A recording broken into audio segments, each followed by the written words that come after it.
Hey everybody, welcome to episode 148 of Fight Chat Friday.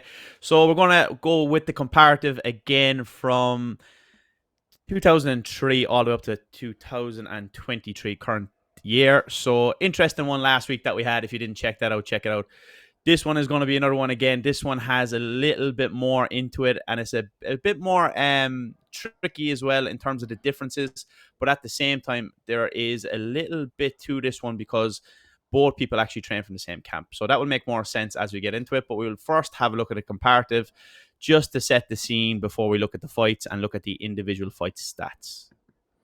Okay, so yeah, we are seeing on the left the current year, 2023, and a fight that was from the European Championships in Romania, and in 2003 with a fight that was final in the World Championships in Poland. And we can see straight away, looking left to right, there are more techniques thrown in 2003, and we're seeing that huge front leg carry differential there at the very, very top with a Mm-hmm. massive nearly 90 combined carries between both fighters in 2023 versus what is it, 14, 15 in total in 2003. Yeah, So only really from one big fighter as difference. well. Yeah, and I think that's the first thing you look at. Just to look at the scale of this one here, guys. It goes from 0 to 50 on both sides. So that is a massive amount in the current era in this particular fight anyway. And there is a big, big difference. But let's get into what a front leg carry is first, Adrian, because it actually came in the comments from Yeah. our last video. What is a front leg carry? So yeah, we're really talking about any time where the front leg is being brought up as a threat towards your opponent, but we're not looking at moments where it's a direct execution of a kick. So if you take up your front leg and throw a side kick to score, throw a turning kick, a hook kick, a hacks, whatever it is, as an attempt to score, we're not counting that as front leg carry. We're talking about when you lift the front leg up and there is forward movement towards your opponent, but there is no technique on the end of that that actually finishes that shot. When does this come up and Yeah. why do people do it? It's really simple. People need to take space back. They need to present a threat. And sometimes when they lift that leg, they are looking for a reaction. So they're hoping that the person maybe won't move back straight away, and that can change into another technique. But for our stats, we'll only write it down as a carry if the person has lifted their leg, carried forward, but not come into contact or not attempted a technique at the end. Yeah.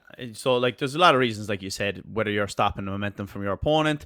A lot of time we see it as well as an automatic reaction, don't Yeah. we? Especially in the modern game where you lift, I lift, you lift, I lift. And then it's the high level people can really take advantage of that because they can set traps. But if we get back to the comparative again, we can see another difference between the two eras is the amount of variety of shots in 2003 in particular. So from this in particular, we see more back kicks involved as well. Do it on the 2003 side, as well as a couple of more variations, especially the Guru Chagi, which is the hook kick, of course. That is not really used as direct shot these days as much. We have the variation of the hack. So you see where that comes in then in 2023 on the left there in blue. There's a couple of more attempts, almost 10 from one fighter in particular with the hack. So some techniques go in, some techniques go out of fashion, but there's also a little bit of a hybrid between different shots, and we see how that comes up as well. For sure. So with that, maybe we'll jump into the first fight, and from there you can maybe guess which one the second fight is going to be. But stepping back 20 years into the past, we're looking at the final of the men's 63 division. This is Tomaz Barada in red on the right, and we have Shako Bakramov from Russia on the left. Oh, in blue. In blue, yeah. So nice back kick here actually from Shakarov. It's a lovely little shot. He sets it up, I think, almost by using that, and he baits it in, using that what we call the front hand back fist tempt, just to kind of think you're going to get the hands, brings your opponent into hands, and then it sets up a nice back kick. So nice little setup there. Yeah, very much like looks like something that's just drilled on the pads. A shot that Mhm. you'd very, very, very much expect to see people practicing in the gym. Yeah, and here we see again a little push pull and a little bit of a jump skip, as we said from last week. The jumping punch was worth a little bit more back then. May have just been phased out at this particular moment, but it's still ingrained in the fighters. One of the big tells for me is Tomaz Barada has an actual side kick instead of a front leg carry most of the time, and then he Mm. treads to the head here, like you see as well. But his side kick is very strong, right to the hip with the heel almost, and he used it as well. If it's not going to bang you on the hip, he's going to use it to close the distance rather than just that carry. But it's still that psychic position almost with the heel facing you as opposed to the shin like we see nowadays. Yeah, and I think just like we saw with Neil Kerr with Neil Ernest and David Neil Kerr Kerr, yeah. last week, um, we're seeing a difference. I think Bakrumov wants to spar at a longer distance, and Thomas is much happier to spar at a closer distance. And this match is a press, a bit of pressure on that. Bakrumov had been looking to come on the inside of that side kick several times, trying to deflect the side kick and let himself into hands. He's gone back to the well and used the same thing again, but Thomas was ready, I think, this time with the hands. But I do think that the pressure that Thomas creates is just being willing to stand in his opponent's space in that kicking distance and say, go on, I dare you, lift the leg, and, being willing to react to it. And that just creates so much physical pressure in the match that over time, it does just add up. Yeah, this fight was a completely different story in round 2 for me. And we see the intensity here. Just gets his foot on the outside a little bit to get a little slip. But the intensity off the front leg and the continuation, I think, is the big difference here.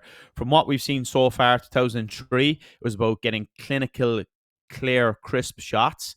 But Thomas had a big advantage because he was willing to get the entry shot, plus the follow-up, plus the continuation. And I think the overall volume then showed that even though he was able to pull off the one and done like this, he was able to get these big shots like the head kick here off the hands, and that was the big difference. Instead of like point fighting, he's really looking to be a continuation fighter and get the sequences after the hands, after the front leg carries, etc. And I do think we see, when we look at Bakrumov's stance, he's more or less half facing most of the time. And each time he moves his legs, he's kicking with intent. There's much less feinting from him. And we're not seeing the kind of the carries, the lift the leg and threaten. So everything is looking to be an act or a react, which I think means that over the course of the whole match, he's actually not leading the dance very often. He's not the one that's dictating Thomas or pushing Thomas into making decisions. He's reacting more and he's responding more to what Thomas is doing. And I think that's not a great recipe for success overall. No, I don't think so. We don't have the live scoring here as well. It's written down on paper, so I think that it's more important to leave an impression, and we can see that's what it's all about for these guys as well, with the cheering and the shouting of their scores, etc. Because it's not as clinical with the scoreboard where you press a button. I think you can leave a little bit more doubt in the referee's mind. Was that a score? Was it not? And then that little bit of a gloat or a cheer can make all the difference, I think. Yeah, and we did see some similar kind of things as we saw with Neil and David last week, where after a score we see someone backing up into the middle of the ring to kind of almost consolidate. Did you all, and this was I think a little bit of a feature of the notepad era, where after the score the referee has to look down and mark it. So you almost want to give them time to do it, so they don't forget. It's like, oh, I got that nice side kick here. I'll back up for 2 seconds. Did you all get that right? It will go again. Where nowadays, no one's looking down. We all have the PlayStation controllers or whatever, and it's just like click. And you're done. So you want to continue. So we wouldn't see someone like Tomaz Barada, after getting a side kick and putting his opponent on the edge of the ring, backing up to the middle. He's going to stay there, and continue, and then have a look at the scoreboard afterwards to see, did he get the return that he was expecting. So that's just a technology difference in the eras. Yeah, watching that one for me, it just brings back the importance of an actual side kick as opposed to a front leg carry. Front leg carry can be nice and very effective, but a good, strong, solid side kick onto the hip, it's hard to beat if you're very good at it. Yeah. So looking at the stats on this one, I think you can just see the red bars there, Tomaz Barada, the amount of activity overall, how active he was throughout the whole match, and how often he came into contact, I think is very, very telling. Yeah, like the only place that his opponent really got a little bit more of a nudge was in the back kicks. Yeah. And usually he scored 1 or 2, to be fair, in the first round, but usually Thomas was actually putting so much pressure forward that he wasn't able to land them correctly, or he was falling off balance, leaving the ring, whatever. So although he was a little bit higher on those, the side kicks made up for that, I think, on the reverse side for Tomaz Barada. Yeah, absolutely. And I just think that when we look at a principle to follow, like, if you are more active throughout, you will more likely win a close match. And we look at it, there's no major warnings at play for either side. We saw Bakrumov with the foul for stepping through the side kick to backhand, but I think the story of that one is just how active, how productive Thomas is. And for me, and you mentioned it earlier, the ability to get in there, get to hands and finish with that turning kick and add that continuation score is just massive. Yeah, I don't know as well back then, Adrian, if it was a feature of his game, because I wasn't around back then to see him active, but he really turned it on round 2. I don't know if that was a feature of his game, that he was always doing, whether it was a call from him at halftime or his coach, probably Willie Van der Martel at the time. But like he really, really turned it on and up the tempo, I'd say 5x in round 2. Yeah, I mean, he was certainly able to apply pressure whenever it was needed. I mean, he may have come out of the first round with the idea that, no, that was too close, I need to put my stamp on this one. And he was certainly capable of raising and putting the pressure on.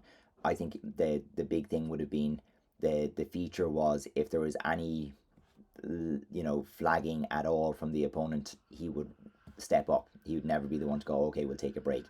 So that's when he would step up and increase the pressure and make sure that the momentum carried and that the person folded. So I think that was definitely a feature of his game. Yeah.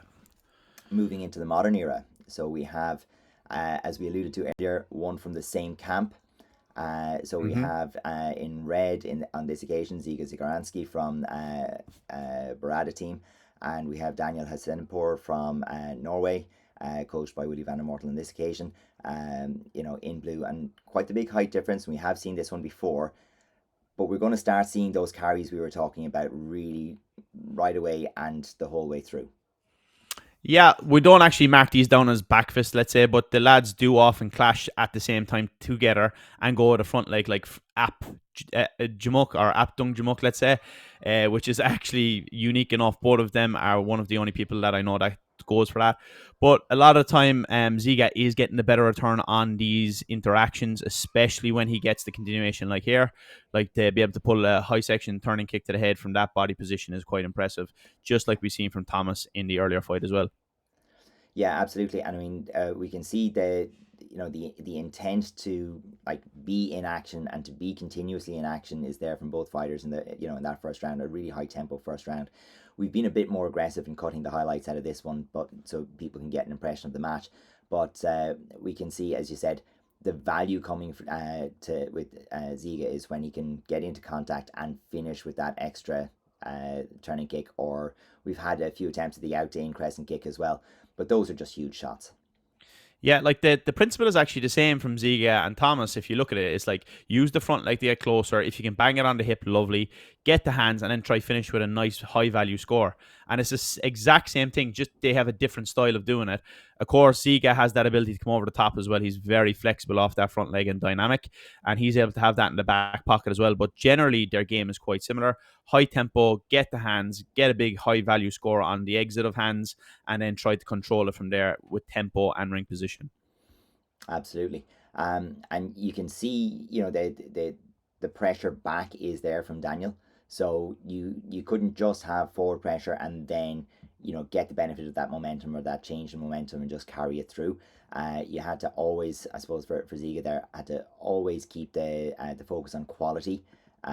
So you're going to have to clash appropriately. You're going to have to make that contact with the hip, follow through with hands, get to that big contact. But like we said, it's all very equal to a point, and then at some point in time, Ziga's got maybe one hacks, maybe two of those turning kicks to the head, or three of those turning kicks to the head, and where you might think Daniel has the opportunity to pull one of those back at any stage because he's so tall and he's really flexible. The pressure was maintained by Ziga the whole way through, made that quite difficult to do. Yeah, and if we just go into the stats here and have a look at it, I think like we can see, look at the bottom here, it goes up as far as 50. The amount of carries off the front leg, but we don't actually see that being turned into, let's say, any real value. Yeah. Where that's for me the difference in Thomas's output and his volume in comparison to the lads here in 2023.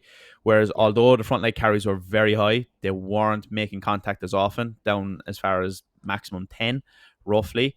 And then when they were doing that, I think it was that Ziga was getting the better returns off those interactions off the front leg. But when we look at it from a big picture, the big difference for me was Tomaz was using it to close distance and be aggressive and find the hip with a side kick, as opposed to just carrying the open space between the two fighters. And although like these guys are probably throwing more shots and more volume overall, I think the overall efficiency and the overall real tempo goes with Tomaz there. And I think that that's a big, big difference. Yeah, I mean, I do think that one of the fundamentals of that, when you look at the two matches, Tomaz, if anything, looked a little bit taller than Bakramov, and Ziga is definitely losing out on the height battle with Daniel here. And so it suits Ziga to play, I think, either outside or inside of Daniel's range. And I think that's where the carry becomes really, really important, because you have to get yourself into range to do anything. Whereas I think the way Tomaz was fighting was he was starting in range all the time. Yeah. And, that creates its own mental pressure over time. So I do think the overall intensity that the opponent was feeling was probably really quite high as well. But, no matter what, if you're preparing yourself to get in the ring in 2023, 2024, you look at these two guys at the top of the 63 division, and you look at the total number of actions, just actions, that they're taking in 4 minutes. You're talking about, possibly 100 actions each. Yeah. And, So that just shows you as well that the training and the conditioning you need to have to back that up. yeah, And that's one of the things that stood out for me as well in the first fight, because as I said, Tomaz had that in round 2, and obviously that was confidence in him that he can push it on and drive on and really put the pressure on his opponent, because he has that backing, knowing what he's been through in his training session and his training preparation. And obviously, that is the case, I think, for everybody at the moment in 2023, 2024, leading on to next year. Everybody is going to need that high output. So you need to be at that high level of cardio and conditioning. For me as well, one other big thing is, if you're looking at this, try to take away from what we've seen in 2003. Use your front leg carries, of course, absolutely. You need to be able to do it. But the people who can do it efficiently and actually get a return from it, not just lift the leg for the sake of it, are the people who are really getting the best returns in the modern era and also winning most often. it makes sense. It just makes sense. All right, folks, so that's what we have for you this Friday. If you have any comparisons you'd like us to make for next week, or any match again of the recent past that you'd like us to review for you, please hit us up on social media and we'll tackle that one for you. Other than that, that's all we have for Friday. Thanks for listening. All right. See you in the next one.